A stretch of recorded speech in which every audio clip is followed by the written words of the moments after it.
Persistent pain without nociception. How is that possible?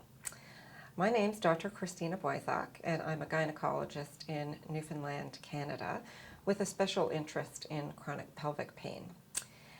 My journey of interest into chronic pelvic pain began when I did a fellowship in minimally invasive gynecologic surgery and learned to do difficult endometriosis excision procedures.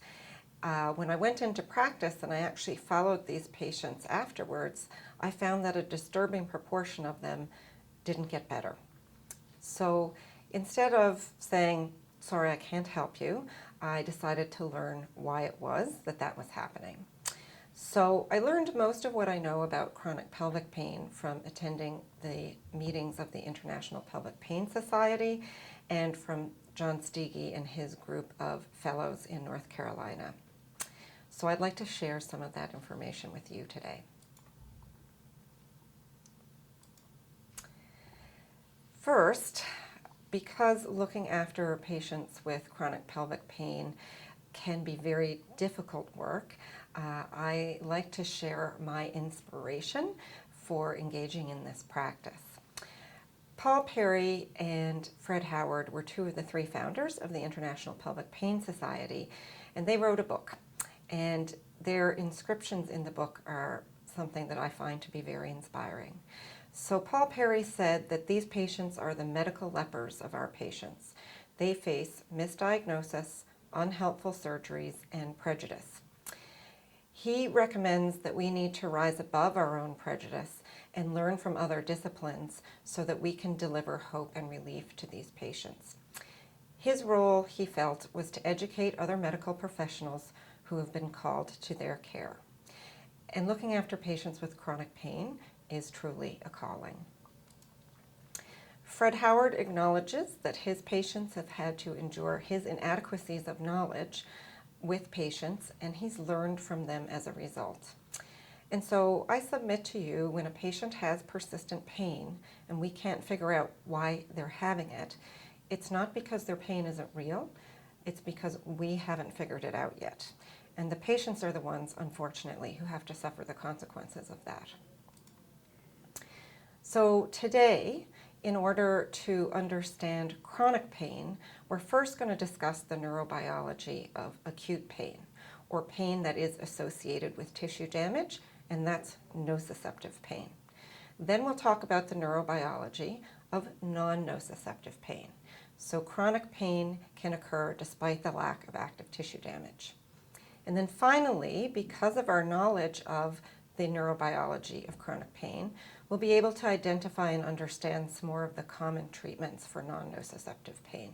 So in terms of the scope of the problem, in the area where I live, North America, chronic pain is said to be the cause for 1 in 10 outpatient gynecologic visits, up to 15% of gynecologic laparoscopies, 12% of hysterectomies, and to cost greater than $2 billion per year. And that's a relatively old number from the 1990s, so we would expect that number to be much more today. In terms of the world prevalence, unfortunately, most countries don't collect data, so we have very little information. The WHO did a review between 2009 and 2012 and quoted the prevalence anywhere from 6 to 27%. If you look on this map, the areas in white are countries that don't collect any data, and you can see that Australia is one of those countries. So from the countries that do collect data, the prevalence was listed anywhere from 2 to 24%. So what about locally here in Australia and New Zealand? So as we said, we don't have chronic pain data for Australia, but we do have information on dysmenorrhea.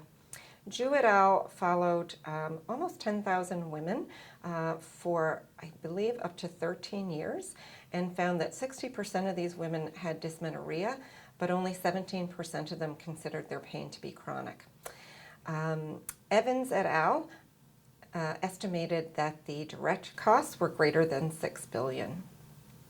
Looking at New Zealand, Grace looked at the prevalence and found chronic pelvic pain to be up to 25%, dysmenorrhea 55%, dyspareunia 20%, and only 1 in 3 women that they followed reported no pelvic pain. So to understand chronic pain and the neurobiology, we need to understand some terminology. So hyperalgesia is an excessive sensitivity to pain. Allodynia is a pain experience resulting from a stimulus that we wouldn't normally consider to be painful. And dysesthesia is an unpleasant sensation produced from a stimulus that we wouldn't normally perceive to be noxious or unpleasant or painful. So if we look at the applied stimulus intensity on the horizontal axis and the perceived pain intensity on the vertical axis, the blue line is the normal line. But in chronic pain, this line can shift to the red line. So in the case of chronic pain, a stimulus that would normally be perceived as minimally painful is now perceived as much more intense pain. And for allodynia, a stimulus that's not normally perceived as painful is now perceived as painful. So when we have activation of a nociceptor, so that's a nerve ending, and it's activated by tissue damage happening somewhere in the periphery, the pain message can be carried by either A delta fibers or C fibers. The A delta fibers are myelinated, and they carry messages on cold, mechanical, fast pain. The C fibers are unmyelinated, so they carry information on warm, mechanical, slow, dull pain. So I feel like a picture's worth 1,000 words, and we're going to follow this pain message now in picture form. So we have an applied noxious stimulus, for instance, endometriosis happening in the pelvis. If you get a sufficient threshold of stimulus, there's going to be a depolarization in that peripheral neuron. So that's the neuron that supplies that area of endometriosis, and it brings that pain signal up to the spinal cord. It's important to note that the cell body of that peripheral neuron is located in the dorsal root ganglion, and that's important because that's one of the areas where our endogenous opioid and non-opioid analgesic systems are active, as well as some other medications that we give can act on that cell body to reduce the likelihood that that nerve is going to depolarize and initiate a pain signal. So once this peripheral nerve brings the message to the spinal cord, it talks to or synapses with our second order neuron or our spinal interneuron, and that's going to bring the pain message now up to the thalamus. That neuron then is going to send projections up to the brain for further processing of the pain signal. And the brain's trying to figure out, what does this signal actually mean? Once the brain has interpreted the information based on experience, emotion, recall, amount of sleep, then it sends a descending signal to modulate the pain signal. So functionally in the central nervous system or in the brain, pain is processed on 3 different levels. So first there's the sensory component. So information goes to the sensory cortex that tells you where the pain is occurring. So in the case of, say, a paper cut on your right index finger, you're going to first register, it's my right index finger where this tissue injury is occurring. Then information is going to go to the parietal and frontal cortex to try and interpret what does that mean. So based on our previous experience we're going to make some determination about what level of threat that tissue damage poses to us. So in this case, we're going to think, well, it's a paper cut. I've had one of these before. Yes, it hurts, but it's going to be healed in a few days. And so usually we then don't find it too distressing.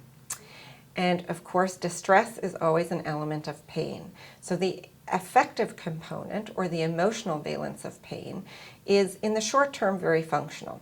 your body wants you to pay attention to this signal and take some action because there's some active tissue damage going on. And if you don't do something about it, then that could threaten your life as an organism. So once we've processed all this information, then the brain is going to send a descending message down the spinal cord to modulate the pain signal. And in this case, it can either turn up or turn down the volume on the pain signal. Typically in the acute pain setting, it's going to turn down the volume on the pain signal. Your brain is going to say, well, I've received the information, I've processed the information, I'm going to take the necessary action. I don't need to be persistently bombarded with the pain message, so I'm going to turn down the volume. Unfortunately, in the case of chronic pain, the opposite normally happens, and the volume is turned up. So, how does it happen that this blue or normal pain perception line gets shifted to the red or abnormal chronic pain perception line? Through neuroplasticity. So what's neuroplasticity? The central nervous system is plastic rather than static, meaning that it changes throughout our life. When we graduate from medical school, we learn that if you get a spinal injury, that's typically not going to heal and somebody's going to be paralyzed. And we have this impression that our nervous system is static, but it's not. From microscopic changes in individual cells to larger changes in structure and function, the nervous system is constantly changing throughout life. Certain things, such as repetitive pain input, for instance, endometriosis that's not well managed and persistent cyclic dysmenorrhea, can be something that can induce neuroplasticity and centralized pain. Presumably genetics also play a role. So we've inherited a predisposition given the right other factors to develop chronic pain. And certainly our previous experiences can alter how we perceive pain. So some of the mechanisms by which neuroplasticity can cause central pain are listed here on the slide, and we're going to talk about them individually. Central sensitization. So we can get increased excitability of those central pain transmitting neurons. So again, in picture form, if our spinal interneuron has become hyperexcitable because of ongoing endometriosis pain, then it's going to take a lower threshold stimulus from our peripheral nerve to initiate that pain signal up to the thalamus. Convergence. So neural cells can sprout new dendrites. So in this case, our touch pathway is in blue, and it does continue to send that message up to the brain. Our pain pathway is in green, and our touch neuron can sprout a new dendrite, so now the touch pathway is linked up to the pain pathway, and a peripheral touch sensation can now activate the pain network. And because that spinal interneuron is hyperexcitable because of our poorly managed dysmenorrhea, a low threshold touch stimulus can now activate the pain pathway. Pelvic organ crosstalk. So I'm going to show this in picture form and explain. In this case, we have our peripheral neuron from our endometriosis, and we have a separate peripheral neuron from our normal bladder. And both of these peripheral neurons are converging on the same spinal interneuron. Because this spinal interneuron has been made hyperexcitable by our poorly managed dysmenorrhea, now a subthreshold stimulus from the bladder can generate a pain signal. So in this case, there's nothing wrong with the bladder urothelium, and we have visceral allodynia. So to put that in perspective, those of us who don't have chronic pain, if for some reason we couldn't get to empty our bladder when we needed to, and we had to hold a very large volume, so 1 liter of urine would actually be a painful stimulus to us. But if you had chronic pain, you would experience that degree of pain with a much smaller volume in your bladder. So that might be 200 mils, can now generate a pain stimulus. In this case, we have one peripheral neuron, but it has axons that come both from the endometriosis site and from our normal bladder. And again, because we've made this spinal interneuron hyperexcitable because of the repetitive pain signals from the endometriosis, again, a subthreshold stimulus from the bladder can now activate the pain pathway. And again, visceral allodynia. There's nothing wrong with that bladder urothelium. Antidromic transmission. So afferent dorsal horn neurons, so that's our peripheral neuron, can release pro-inflammatory chemical mediators, substance P, nerve-like growth factor, through the release of mast cell degranulation. And this can result in neurogenic inflammation in the periphery of that nerve. And because of the two slides we just saw where there's pelvic organ crosstalk, this can now lead to pathology in other organs. So here we have our peripheral neuron that is receiving information both from the endometriosis and from the bladder. The endometriosis repetitive dysmenorrhea pain signals have generated neurogenic inflammation now in that nerve. And in this case, that inflammation is also happening in the bladder where there is a peripheral neuron supplying that area because of this inflammation. So in this case, we do have inflammation in the bladder wall, and you may see abnormalities then, for instance, at cystoscopy. Peripheral sensitization. So in the face, again, of repetitive dysmenorrhea that's not well managed, this first order neuron can have a lower threshold for initiating a pain signal because it too now has become hyperexcitable. Loss of pain inhibition. So we talked about mechanisms in that dorsal root ganglion, so that's where the cell body is of the peripheral neuron. And for instance, medications can act here that will stabilize that cell membrane and make it less likely for that peripheral neuron to initiate a pain signal. So dextromethorphan, for instance, is one of those medications.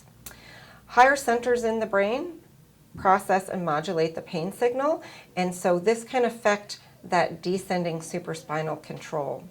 So if you're stressed out and you get a poor night's sleep, your descending control may not turn down the volume on your pain signal. If you do cognitive behavioral therapy to modify how you think and feel about the pain, then that is going to help turn down the volume on the pain signal.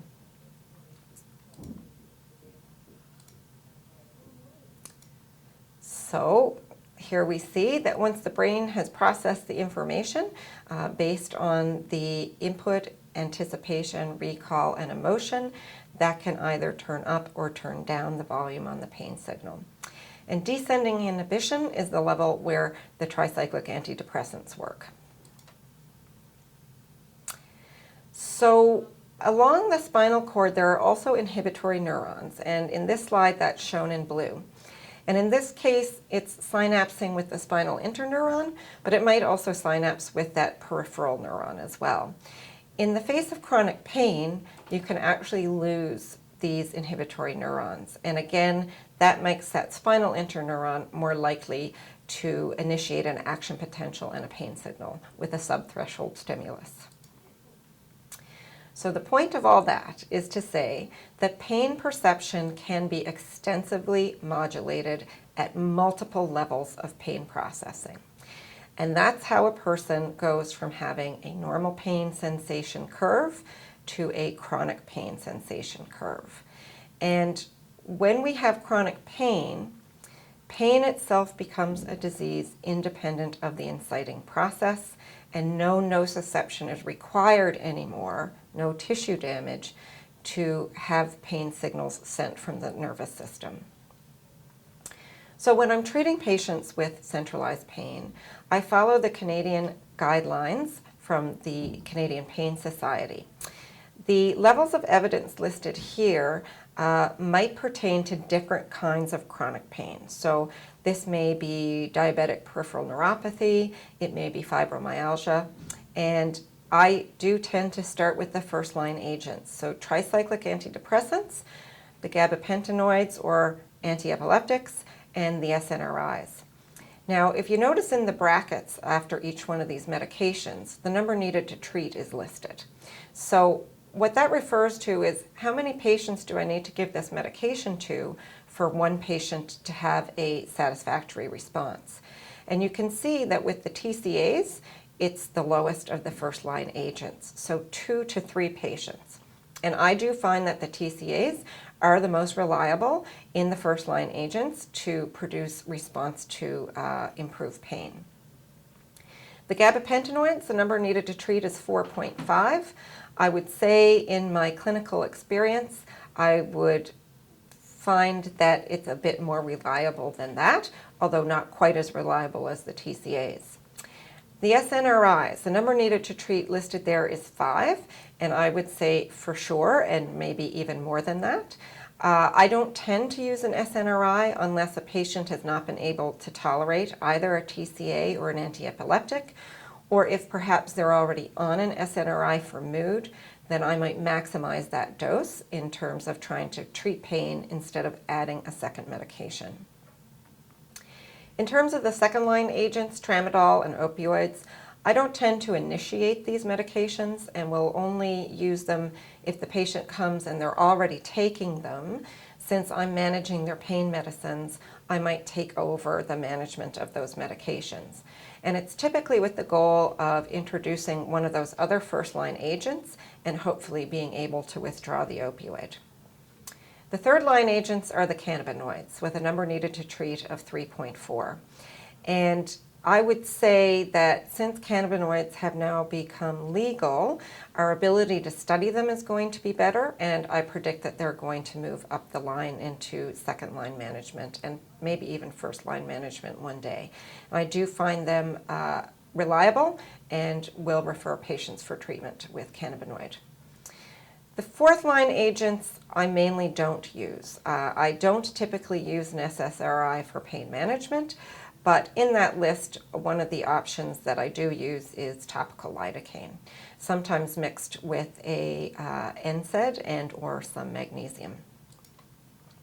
And finally, non-pharmacologic therapies. So the levels of evidence listed here are as they pertain to management of fibromyalgia. The items in green are things that I tend to recommend and use regularly.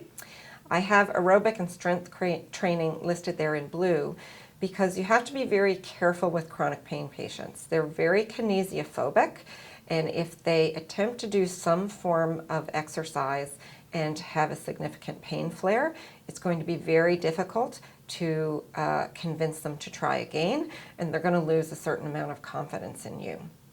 So that has to be managed very carefully.